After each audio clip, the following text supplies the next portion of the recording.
You hate your job and you want to quit. But it's not easy, right? We all have bills to pay and some of us have kids to feed. I've been there.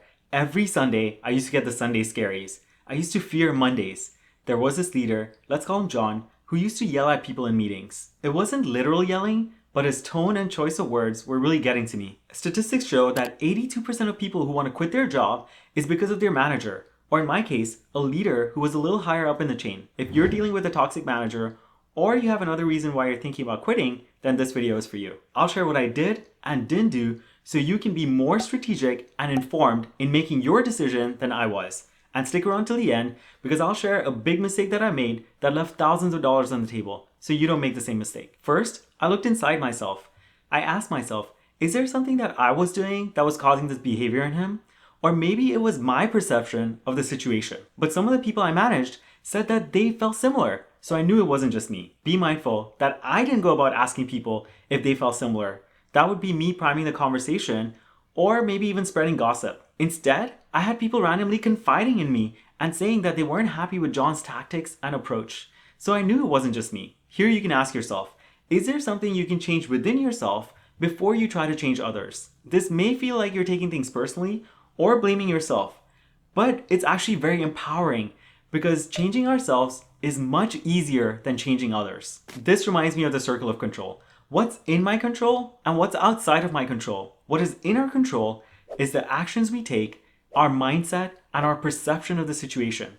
What is outside of our control is everything else. Speaking of perception, sometimes it's not the situation itself, but our perception of the situation that bothers us. So you can ask yourself, is there something about your perception that you can change to make the situation more tolerable? I couldn't. This situation was still getting to me. So I decided to give John some direct feedback. If you want to know how to structure your feedback, I'll link a video in the description below. Or you can ask a mentor or HR on how to phrase this feedback. Just be sure to tell them that you don't want them to talk to the other person, you just need help phrasing your feedback. If you're finding this video helpful so far, don't forget to smash that like button. Giving feedback to upper management can be risky because they have more power than you and their egos usually get in the way. So coming back to my story, I delivered that feedback to John. And surprisingly, it went well. He apologized and said that he would be more friendly and supportive in his communication and his approach. The situation improved temporarily. He was back at yelling at people within 2 weeks. Next, I decided to escalate to HR. I told them that, hey, I'm escalating this situation. This is the behavior that John is doing, and this is the impact that it was having on me. Can you please talk to him? A big warning here is that HR is there for the company first, to protect the company. And in my experience, very few look out for the employees. They documented the situation and spoke to John. You can probably guess what happened. John didn't take the feedback well.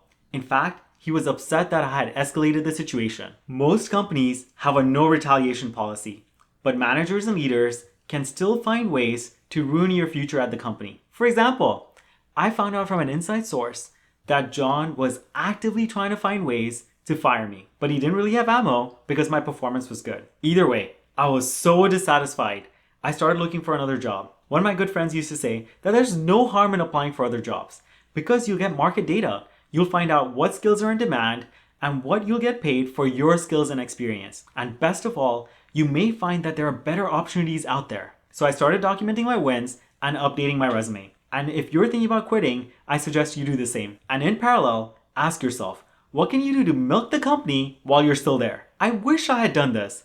But one thing you can do is disconnect from the job emotionally. If I were in that situation again, I would tell myself that I'm just there for the paycheck. I'm going to do what's needed and not go above and beyond.